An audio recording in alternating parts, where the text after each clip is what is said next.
So this is how I got started. I got started designing stuff. As I was thinking about, I've known about MicroConf for a long time. Ryan, one of our early employees, spoke here in like 2013, I think. But I never felt like I should go. I wasn't like a MicroConfer. I was trying to build this huge company. I was working crazy hours. I didn't care about, what was it, Rob? Relationships, freedom and purpose. I cared about $1 billion. But I realized as I was working on this talk that I actually have like a pretty similar journey to a lot of y'all. I started out as a designer. This is what the Photoshop icon used to look like, which was really funny. I totally forgot that it wasn't just PS. I started out as a designer doing freelance work that I found on forums. I would design forum software. I would go on SitePoint, which is now basically 99 Designs, kind of the same things, and Flippa. They kind of separate into these like two different startups, and do these logo design competitions where basically people would say, hey, I need a logo for my local bar. I'll pay $500. Everyone competes, and then someone gets first place, someone gets third place, second place, someone gets third place. I never won. I did this for a year. I was the worst logo designer. I was 14 years old.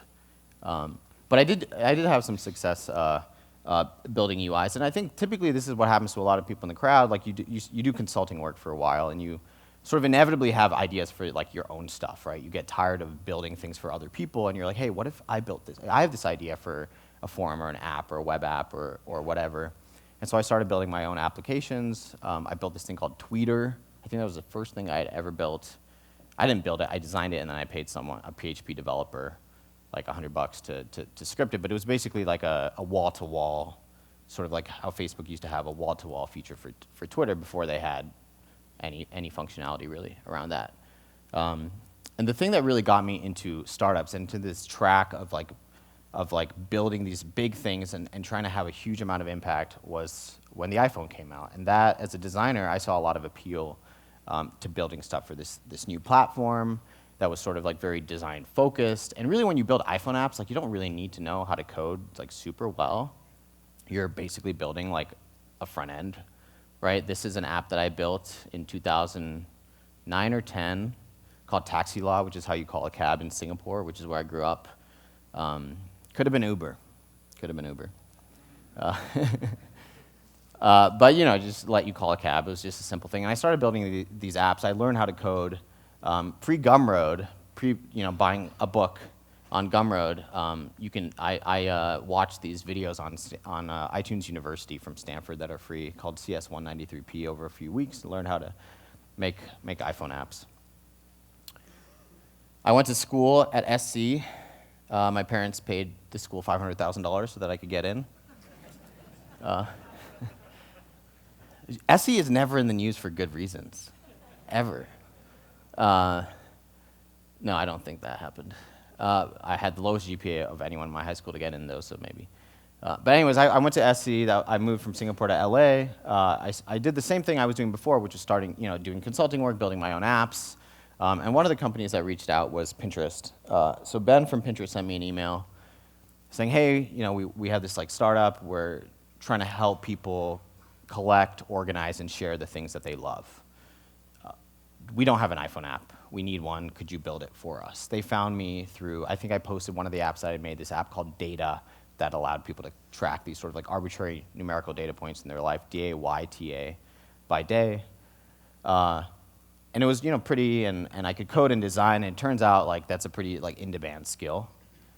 So I started doing consulting work for Pinterest and a few other sort of YC startups and things. I built built and designed Pinterest for iPhone. I made it red. That was one of my contributions.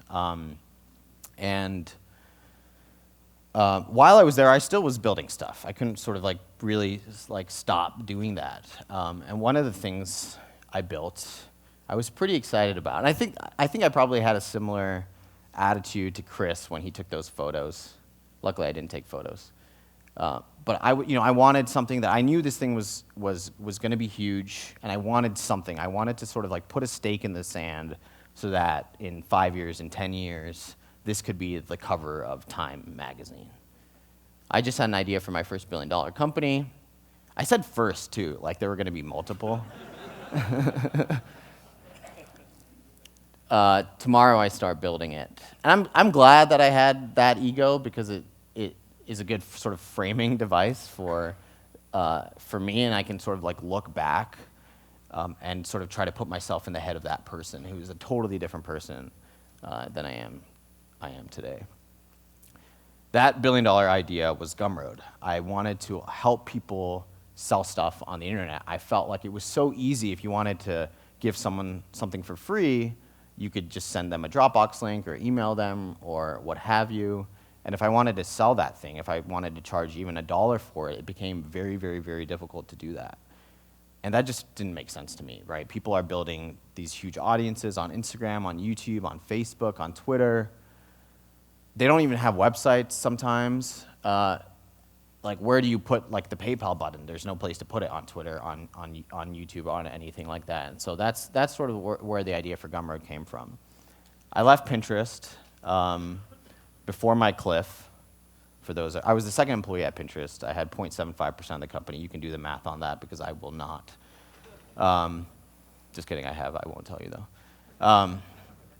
And raised a bunch of money. I raised a $1 million seed round from a bunch of Silicon Valley angels and VC firms like Naval, Ravikant, and Max Levchin from PayPal, and Excel Partners, and Lowercase Capital, Chris Saka, SV Angel, Ron Conway, Danny Reimer from Index Ventures, Collaborative Fund, some other people. It's a pretty good list, I think, like a pretty phenomenal list. And it was just me at the time, sort of solo founder. I hadn't done anything besides that weekend project of building Gumroad. I built Gumroad into a weekend project. I should say that.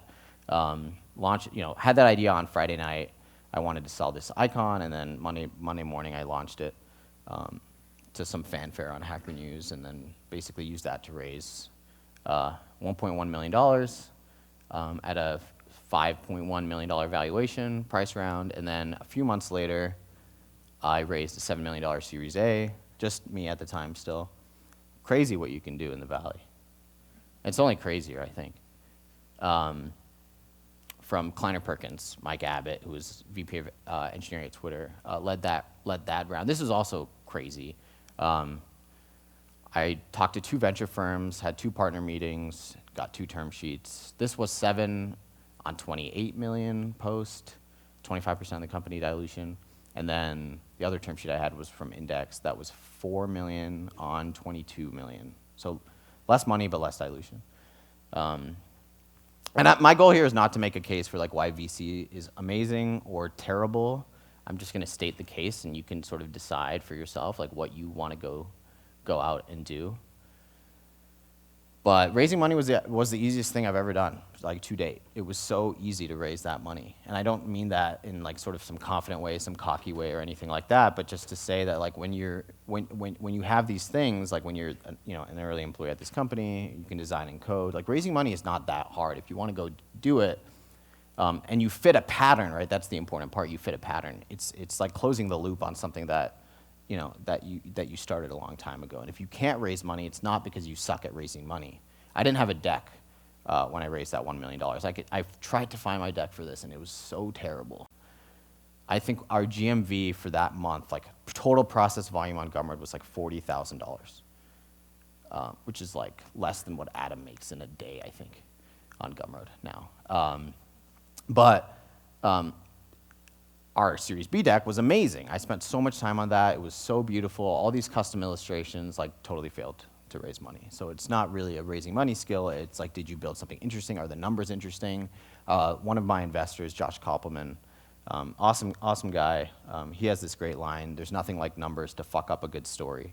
And fundraising is about telling a really, really compelling story, and the later you get, the more important numbers are. And if you have numbers, that's the best way to make it really hard for you to raise money. If you don't have numbers, you can just make them up. It's awesome. This was our growth up until the layoffs. Not terrible, right? Like I think as a sort of like naive first-time founder, especially up until that first little spike, things were looking pretty good. Turns out this is kind of like how growth happens with an e-commerce business, especially with seasonality, right? Like November is typically like the best month of the year every year. So if you're raising money for an e-commerce startup, do it like, in January or something like that. Can't do it in November, December, because VCs take the month off. But yeah, it looks not terrible. I think if you're building a SaaS business, what was it called? The slow death ramp or something? The slow ramp of death? Not terrible, but but like if you're raising a bunch of money, like this is not good enough. Like the number that I use, the line that sort of went viral, I think, was every month of less than 20% month 20% month-over-month growth is not good enough. And you can replace this number with 15%. The 20% leads to around 10x every year, which I would argue is closer actually to VC and what they want, not tripling. You need to 10x the first little bit. And you can replace this with 15, which I think is a 5x, or 5%, which is a 2x, I think. It doesn't really matter. I think what's important is that you're basically exponential, right? When you're a venture investor, when you're going to be rewarded based on a liquidity event, you need 100x, 1,000x. Like you need these really big multiples, and the only way you can get that is by basically some form of compounding. And I wish I knew that. I wish when I was building this company that I spent more time on those down months, right? I was always making excuses, like, oh, it was like, February, there's 10% less days in February. I know probably some of you are familiar with that. That is a very topical joke. But yeah, it's, you just see, you have, like for example, there's a few slow months, and you have this crazy month, and then it goes down, and so you kind of average it out. But really, every month needs to be great. You look at this and you forget that those terrible months are massively hurting your overall growth trajectory. And that's what you're competing against, by the way, right? Like venture investors, it's not like, is this a great investment? It's like, I can be on 4 board seats or 6 boards, or I can have 4 board seats, I can be on 6 boards or whatever. Are you one of those, right? Do you have a good chance at being Facebook? And if your numbers don't look like almost this insane vertical line. When I was at Pinterest, we were doubling every month for like 9 months straight. That's what you need to Pinterest was the easiest billion-dollar company I've ever seen. It was so obvious because it was literally doubling every single month while I was there. This is something I don't really talk about in the essay. What worked, what didn't work. I'll talk about some of the stuff that we tried, right? When we realized we were going to have a hard time raising money, I sent this deck out, sort of like this update deck, met with a bunch of investors and said, hey, we have 18 months of burn or of cash left in the bank. What do you think? Like, what are our chances of raising money with the numbers that we have with the company? And it wasn't like a sort of a good diagnosis. It was like, this is going to be hard. Your numbers are not that strong. Like, you guys got to work really, really hard to get to a place in which raising money is going to happen for you. And that was something I think we did well as a company. We really knew that it was going to be hard. It wasn't a surprise. Another quote that another investor, Mike Abbott, told me, one of the first things he told me when he invested was, consider every surprise to your employees, every surprise is a failure on your part. Like, there should not be surprises in the company. That means you failed to communicate to a person. If you let someone go and they were surprised by that fact, like, you fucked up. So what worked, what didn't work? This is what we did. We launched an insane amount of features. We allowed creators to select files that they'd uploaded. We launched email analytics. We allowed people to customize their emails. We launched this thing called the Small Product Lab that allowed creators taught creators how to get started and start with this really small product to just, 10 days, do one thing a day and launch a product at the end of it. Did really well. Download all functionality, so if you have a bunch of files, you can just download them all in a zip file that's like sort of automatically generated for you. We launched physical goods. We did an integration with Printful to make that easier. We launched Pay with PayPal, which was something I really never wanted to do, but went dire straits. Third-party analytics, so you can embed your Facebook and your Twitter and things like that. Affiliates, also something I didn't really want to do. But I'm actually really, really excited about that feature and how it turned out. Multi-buy, so you can buy multiple products, add to cart, basically. We launched creator-side apps, so creators can see their sales, and if they really want to be addicted to something, they could download the Apple Watch app and get a notification every time they make a sale, which I don't recommend. Consumption analytics, so if someone buys a book, for example, from you, you can actually see like where they drop off and how far people get. Like pretty cool stuff. And that's May through July. That's 3 months. That's what venture can do, right? You can build a team and you can build these insane amount of features. And it's hard to look back and sort of really diagnose like what went wrong, like why didn't things work? And everything did work. Like everything drove some amount of volume. Creators were really excited, but it just wasn't enough, right? And when you're like making things better, these are all like incremental features. You're not like really changing the market that you're in. Like it's very hard to double by launching Pay with PayPal, right? That was like a 10% boost or something like that, which is, I mean, that's nice. And overnight, literally a 10% boost. Can't complain about that, but it's not enough, right? And so nothing worked well enough. Nothing worked sort of in a way that would alter the market that we were in. And I think that's sort of the most important lesson that I learned through this entire thing in building a company is it doesn't really matter how awesome your product is, how fast you're shipping those features. Like I literally just got bored of going through the blog post. I could have done like July through September, and it was even more insane like how much stuff we shipped. It doesn't matter, because if your market is a certain size, if your market is growing at a certain size, that's the ceiling. That's like sort of as fast as you can grow. And I've had fights about this point, and I would love to actually argue with you if you disagree, if you think Gumroad can be this much larger company. But I always tell people like I wanted more than you for Gumroad to be a billion-dollar company. Believe me on that. It was not fun to make the decisions that I had to make. But I'm open-minded. I would love to, if you have ideas, definitely open to hear them. And there's sort of three options that happen when we talk to these investors. And the way investing typically goes, raising money, right? You talk to like the best investors, and then they say no. And then you talk to like the not as good, but still pretty good investors, and they say no. And it just gets worse, because you basically talk to people you don't even respect. And then they say, like, we don't want to invest in your business. And you're like, I wouldn't have taken your money anyway. It's like, it's not a great time. So there's basically three options, right? Like, you can shut down the business. You can just start again or go home or whatever. Return, like, the $300,000 we had left in our bank account or something like that. You can aim for sustainability. You can get to a place where you can decide what you want to do. This would be painful, right? We had 20 people. We were burning at our peak a lot of money, more than Chris, so I beat him on that, more than $300,000 a month. Or you can sell the company, right? You can, if you're burning money, but you really think this thing is really important, and it just needs to live within a bigger thing, an entity that can afford that, like, right? Venmo has Braintree now has PayPal.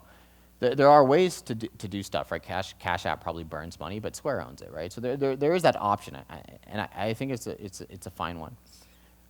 But the problem that I had was that I was forced to make a decision, right? I had a certain amount of time I didn't feel like I could decide the right thing to do. I was in this like super reactive mode, and that's the problem that I had with it. And to me, that meant that picking that middle option, saying, I might shut down the business. I might just grow this into this nice, sustainable thing. I might sell the company, but I want the time, the bandwidth to really think about what's the right thing to do and sort of prioritize. And to me, that meant that there was really only one option, which was the middle one. So you don't have to read this slide. You can find them online, or I'll post them on somewhere. So don't spend your time reading the text. But basically, like, this is the slide. To just put you in the room, this is the slide that I used to like basically tell the company like we're gonna lay off 75%. We went from 20 people to 5. I made it, normally the slides are more colorful, but that felt like wrong at the time, so I sort of made it look like a funeral or something. I realize now that it looks like an Uber deck. Even with the Gumroad black, that's basically like how they do it. But and then also, when you get profitable, you call it, you're in the black. So I thought that was, can't resist a pun even in dire times. And there were two things about this that really sucked. It was probably one of the hardest times of my life, and I was genuinely excited about this path, right? In the week leading up to this is like, we call this wine time. It's a pun on like whining, like it's a time for people to whine about stuff. And every startup has like beers and happy hour, so we thought we'd be a little classier and call it wine time. And the week leading up to this, I would talk to like our best designer, our best growth person, our best engineer. We're like, we're gonna, it's gonna suck. It's gonna be hard. We're gonna have to part ways with a lot of our friends, but we're gonna like build this back up. It's gonna be this amazing sort of like new founding team. Everyone is gonna get a bunch more equity or whatever. And everyone was on board. It was awesome. And I was genuinely excited about this new path that we were going on. And then that week, Monday through Thursday, maybe just before Friday, the meeting on Friday too, I don't remember, every single person, all 4 of them were like, sorry, I'm not interested in that. And that was like devastating because it was like, great. I'm basically have to go find these new people that I'm not even that excited about working with. I mean, they're so great and I'm so grateful for what they did and they turned out to be amazing. But I had this like whole, happiness is so much about these like future expectations that you have for yourself. And I sold, I'd worked, for 9 months straight, like 16 hours a day. A friend of mine did the Slack, so used our Slack data to figure that out. It's not just me saying I was working a lot. But the way that you get yourself to do that is to like, you have like a carrot on a stick, right? And that was it for me, and it was gone. I just like basically ran a marathon. I was signing up to run another one, and all the friends that I had that said they were going to run the marathon with me are not going to do that anymore. So that was pretty brutal. But fine, found a few other folks, like we're going to go do this thing. No one's going to ever know. It's going to be great. Like we're just going to do this in silence. We're still going to ship stuff. No one's going to freak out. And then I was in TechCrunch again. I think this is the only time that we've got PR that we didn't want or didn't like seek, right? Like it's funny. You basically either make the news or the news makes you, and the news never wants to make good news. Layoffs at Gumroad. Yeah, this was painful, and we were already in this point of like sort of like like saving a bunch of money, like cutting a bunch of costs, and really like trying to figure this out. And then all of a sudden, like the world knows that we're in these straits. All these creators that sort of a lot of them make their livings using Gumroad, like might know about this, but they might not. They also might not know about this. So like, I'm in this like really weird position where like I can't really talk about this publicly. But people might read it anyway. So I would meet up with someone and like I didn't know like what they knew. I didn't know if they thought Gumroad was 20 people on this like $1 billion path or not. It's very, very, very, very strange. And my public and personal identities like totally diverged. Where it was like the first time where like I just didn't know like who was I, right? Like who was I on a public basis? Like what is my hashtag personal brand? Was not great. But the good thing is we did get to profitability. In June 2015, right before the layoffs, we were burning $350,000 a month. In June 2016, net profit of $10,000. Not hard to do when you fire 15 people, but still awesome. Like still awesome to know that like if Gumroad disappears, it's because we wanted it to disappear or we made the choice to make it disappear. It wasn't forced upon us. But life didn't get much better. I was still in this like weird spot where I didn't know who I was. I didn't know what the world thought I was. I was still living in San Francisco, spending a lot of money on rent. All my friends are like hiring a bunch of people, raising a bunch of money, and I was like, why am I paying $2,500 a month to live in a place that I don't need to be here anymore, right? Like I'm not doing that thing that I came here to do. And so I left. And a lot of people I'm sure in this room have gone through something like this, right? And you want to like go to Mexico and like enjoy the weather, be on a beach, like be sort of a digital nomad. And so I did similar things. I sought the weather. I needed a change. So I went to Provo, Utah. The whitest place I've ever lived. Though this room is not much better. Yeah, I moved to Provo, and it's complicated. It's not like it's sort of like this simple reason like why I did it. I didn't really know what Mormonism was or anything like that. But I wanted to live, and all this stuff was happening, and then Trump won the election, right? So all this like personal stuff was happening in my life, and then things got like worse. And San Francisco became like a shithole city, as he would say. Because everyone just like, that's what everyone was talking about. And it was like, I don't want to be here, like, and personally it was a surprise to me, and just kind of like what Abbott said about like surprise is failure. Like, I was surprised. I'm not saying that like Trump is a great president or anything like that. I'm just saying that like it was a surprise to me, and I should have known that. And the reason I didn't know that is because didn't have people that thought that differently from me. I was sort of in this bubble.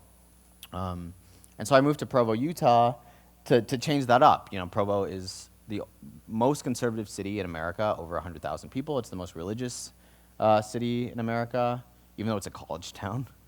It's very, very fascinating. It's super white. It was awesome. It's super cheap too. $800 for a 1-bedroom. You know, that was like the price of a parking spot in San Francisco. And I wrote about this. If you want to read about this, you just Google "From Bubble to Bubble," which is the Medium article that I wrote about this journey, and I elaborate a little bit more on like what I learned and stuff like that. And I got into these other hobbies. Gumroad was still doing its thing. It was still growing. It's still this like useful product. You know, as I talked about, the market is what really determines so much of your growth.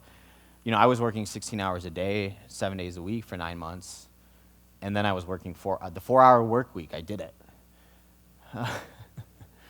And so I started doing all these other things, these things that I felt like I could control, these things that I could sort of have this like measurable growth, right? Like a business is doing its own thing, it's reacting to a market. When you're writing fantasy or painting in oil paints, like you basically do the thing and you get a little bit better. You do the thing again and you get a little bit better. It's a very sort of like nice path. And so I did that for a while. And I think in hindsight, like moving to Provo was like one of the best things I've ever done, because what it allowed me to do is allowed me to disconnect my identity. You know, I was talking about how I had this public identity and this personal identity, and the personal identity is the true one. The private identity is the one that I sort of didn't want to admit to. And when I moved to Provo, like no one gave a shit about the public identity. No one knew what Gumroad was, you know. And it was awesome, you know. You can sort of tell what a place cares about by the first question that they ask you. And in San Francisco, it's what do you do? Who do you work for? In Provo, it's where are you from? Are you LDS? How are your kids, et cetera, things like that. Which ward do you go to? And people just didn't care. People didn't care about money, didn't care about billion-dollar companies at all. And it really like gave me the freedom to make that own sort of transition for myself. And while I was painting and writing, Gumroad continued to grow, right? Like, we went from 5 to 1. I was the only person in the company for a while. We had a sales team, then we didn't.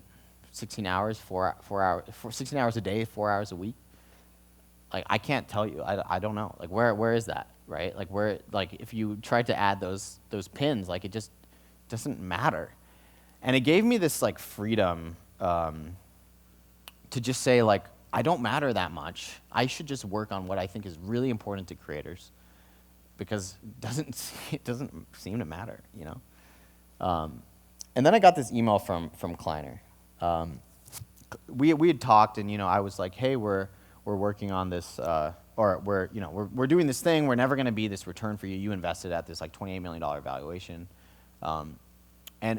and Gumroad, you know, I was excited about it, but we still had, you know, $16.5 million in liquidation preferences, which basically means like if you sell this company for $17 million, 16.5 of it goes to investors to sort of make them whole, and then the other $500,000 will get split among, you know, sort of on a percentage basis, right? So basically, like impossible to make any money on it. And then Kleiner just sort of out of the blue, Deus Ex Machina, sent me this email saying, hey, we want to just basically write off our position in the company. Like, it's not going to be a thing. Mike, our board member, we'd stopped doing board meetings because there's no real point to it. He left Kleiner to start his own company, and Kleiner, I assume, I will never know, but what I assume happened is like it was a tax write-off, or like they didn't, you know, it was an annoying like thing on their balance sheet that they had to worry about. So they're like, yeah, we'll sell back our ownership in the company for $1. And I was like, that's awesome. Sure, like I don't know. It was the weirdest call too. It's like, would you like to do this? And I'm like, yes. I don't. It was very. It's one of those things where you just like you feel. I don't know. No, it's fine. There's nothing. No strings attached really.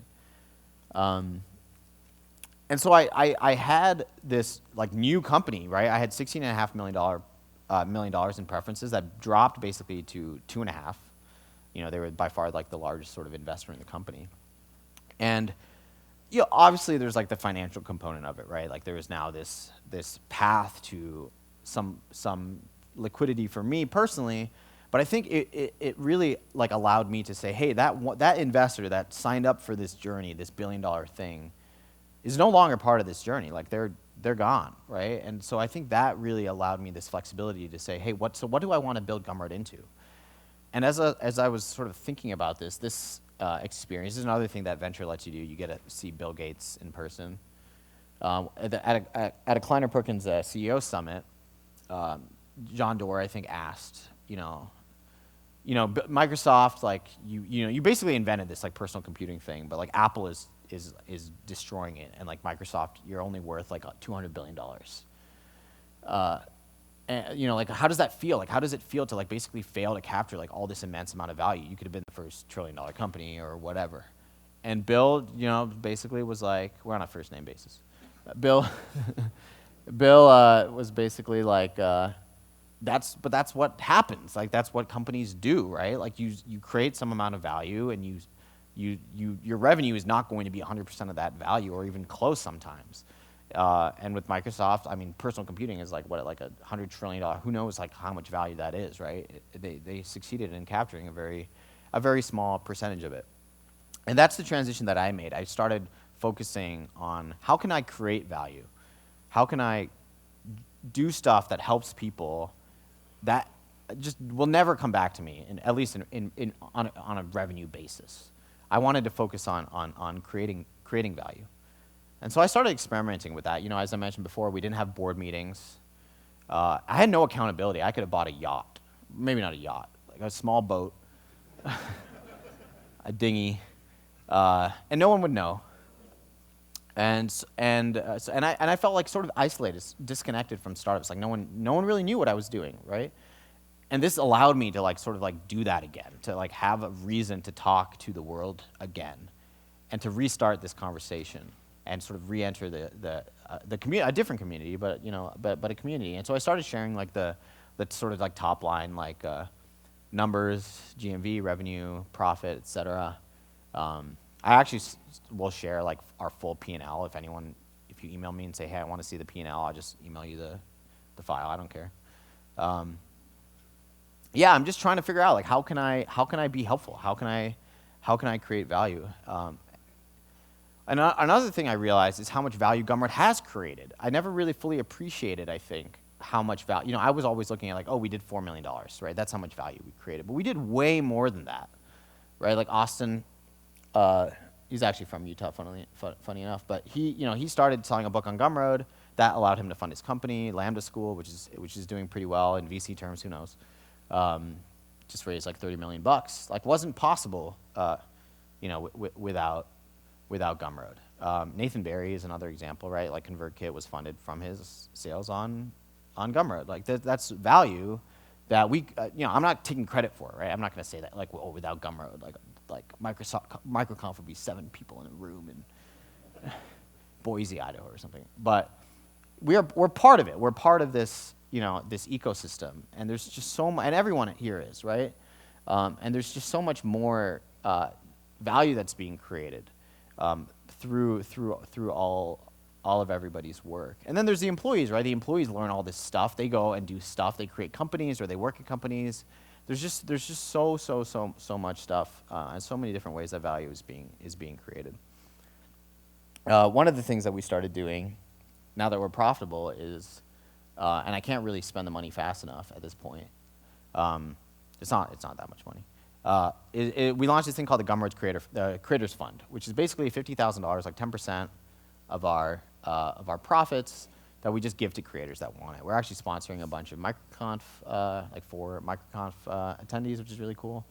But stuff like that, right? Like one of the ways that like capitalism and like the free market and like building products and SaaS and stuff like can solve a problem, but there are problems that just can't be solved. You can ask people to sort of like bootstrap or whatever.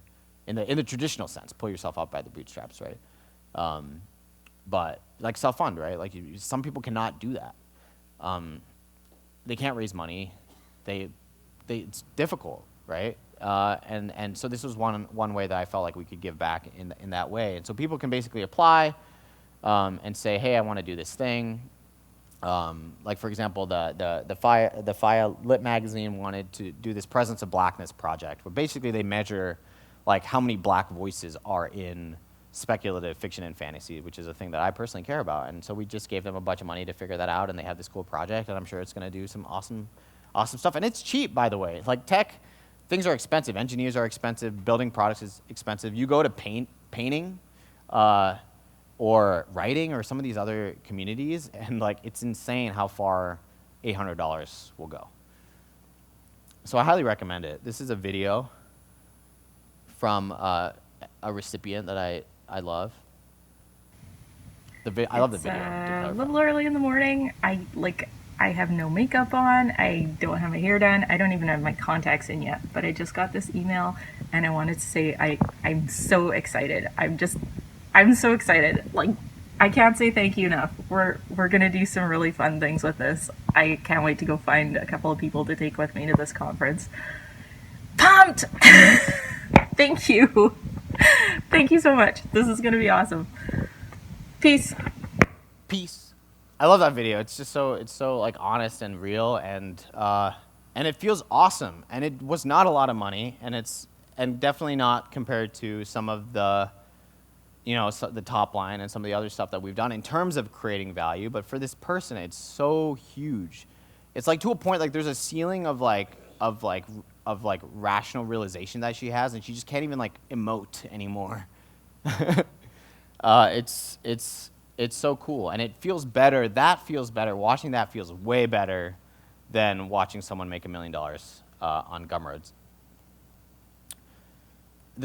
I think the big epiphany that I had this whole time, right, is this idea that like binary outcomes, like having a binary goal is stupid because life is not binary, right? Like building $1 billion company is like this really arbitrary goal, and success is not that. Just like success is not bootstrapping a company or self-funding a company or self-booting or whatever term is invented to describe whatever that is. I like boot fund, self-boot, I don't know, whatever. It's all, anytime you label something, the label is, it's reductive, right? And it's important to understand that. What matters is moments like that video, building cool stuff, being happy, purpose, freedom, relationships, doing things that you care about. Your company that you're building now is probably not going to be around in 300 years. No one's going to remember you in that period of time anyways. Another tweet, a better tweet. I had a lot of personal growth, I guess, through 2010, whenever I tweeted, 2011 and 2013. And I don't really know what I meant by this. By success in this context, I was still doing this thing. I was still on this path, but it doesn't matter, right? It doesn't really matter. And this is kind of a joke, right? How all of these people like talk about failure when they found success. But I'm successful. I can sort of like say that and feel good about that and feel proud of what I've built. I don't have to feel shitty for years because I didn't accomplish this insane goal that basically nobody does anyways. And one thing I realized at MicroConf actually. In the last couple days is if you're jealous about someone's path or their story or how easy it was for them or how well they're doing, talk to them. Because you won't be jealous for much longer. It's pretty amazing. And I think that's why that article resounded. I think that's why I was asked to speak. Rob said something along those lines. Cinderella stories don't exist. You just don't. You just have the surface, right? And the minute you get deeper into it, you realize it wasn't as simple as it looks. I think of it like when you're taking off and you look down at the cars, right? And the cars look weird, right? Because they're just like perfectly moving along because all of those bumps and stuff are like you don't see them from that height. And so that's kind of how I think about this. And I just have one more thing to say. One of the other things that we did to create value was we hosted this dinner for Utah creators. Just like the top 25. They'd made like $9 million on Gumroad, so it's like, cool, we'll just, we'll just host a dinner and invite all these creators. They can hang out and eat subpar food because it's Utah, and learn some stuff, but really just like talk, kind of like this, right? And one of the creators, Allison Faulkner, she's awesome. She gave a talk, and it was interesting because we'd met up in 2017, and this is sort of before I wrote that article and stuff, right? And so and she was talking after I'd written that article, and she was like, I was jealous of you, you know? I wanted what you had. I was, making $150,000 a month on Gumroad, but I wanted Gumroad. Like, I wanted to build SaaS. I wanted to scale this thing. And there are probably people in that room that were jealous of her. And she said this thing that I think is super pithy, but super, super true, which is enough is a decision, not an amount, right? Success is not reaching the goal. It's redefining success on your own terms. You can have enough right now if you wanted to. It's your choice to have enough. Enough should not be $1 billion company. It should not be $100,000 in MRR. Enough should be however you wish to define it. Are you happy? Can you pay rent? Whatever that thing is for you, figure that out and get there. That's it.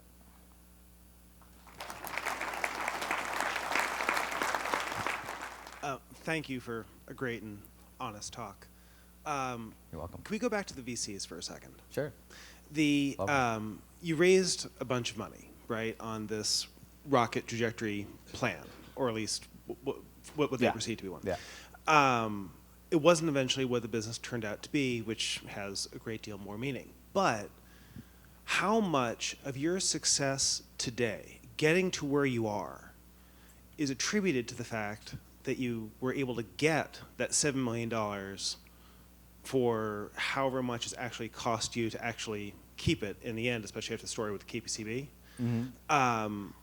And how many bootstrapped competitors did you have along the way that kind of got big-footed along the path? I guess what I'm trying to do is get a little perspective on like what your perception of the market distorting effects right, of the venture capital as applied in your case. Yeah, no, I think it's super valid, and I'm sure like there are sort of bootstrap competitors of ours that were jealous of our path, right? And were frustrated that we could go do this thing that made it sort of like unfair, quote unquote, for them. And this, this is not different from Amazon doing what they do, right? Or Walmart going into a small town and like, cutting their prices and, kicking everybody out of business. And then sometimes they leave anyways, and then like sort of the whole world is like worse off than it was before.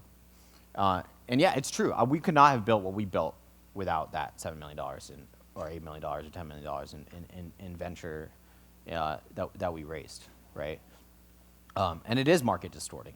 It is market distorting. But the truth is that we don't live in a vacuum, right? Like everything is combined, and your customers don't care if you're bootstrapped or self-funded or boot-funded or a nonprofit or you share your numbers or not. Like most people operate on like a pretty sort of like incentive-based, like selfish sort of structure, as I think most people should probably. And it just is what it is, The truth with venture is that it works, right? Like it does work in terms of like returns for investors. I mean, there's this huge sort of lag, right, in terms of knowing if it works, right? So we know that venture worked for all the funds up until, until 2000, whatever, 10 years ago, 7 years ago, whatever it is, right? Like, so who knows? Maybe you could argue there will be a collapse, right? Like that's how Ponzi schemes work, right? They always work. Everyone does super well except that last concentric circle, and that concentric circle is just worse than all the other ones.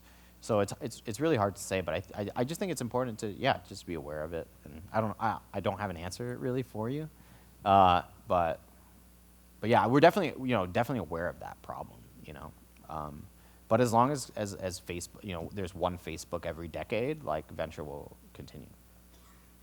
All right, we have time for one more question. So the market isn't big enough for Gumroad to be $1 billion company today. Yeah. But do you think you could be that in 10 years? Because it seems like that market, your graph is still going up and to the right. I have a post drafted called reflecting on my failure to fail to build $1 billion company. I don't know. Maybe. I really don't know. Honestly, sure, potentially. The creator market, that slide that Rob had about SaaS companies, right? It's just like 100 in 2000, whatever, and then like now 7,000 or something like that. That will happen, right? And sure, that totally, there could be a large enough market. We might get it. Someone else might get it. 1,000 companies might get it and split it up. Like, I'm not sure how that looks like. Yeah, and that's kind of a cool thing, right? It's not binary, right? It's not like you either go scale and like build this crazy awesome business and like your life sucks and you work really hard and everyone does hackathons every weekend or whatever, and then you have like SaaS or not SaaS but like MicroConf, sort of like lifestyle businesses, 4-hour work week, whatever. You build stupid stuff no one cares about. It's not binary like that, right? You can build a massively scalable company. You could have the best of both worlds. It's sort of, you can do it on your own terms, but you still exist with all these other companies. So you have to figure out how that works. And things will move forever, right? So like none of this is forever. All this stuff is temporary and will change. By the way, I know that was like the last sort of question. I am around up until tomorrow morning, so if you have questions, like you can ask me in person. I'm around, I'm pretty friendly. Yeah. Thanks so much for listening. Thanks, Sahil.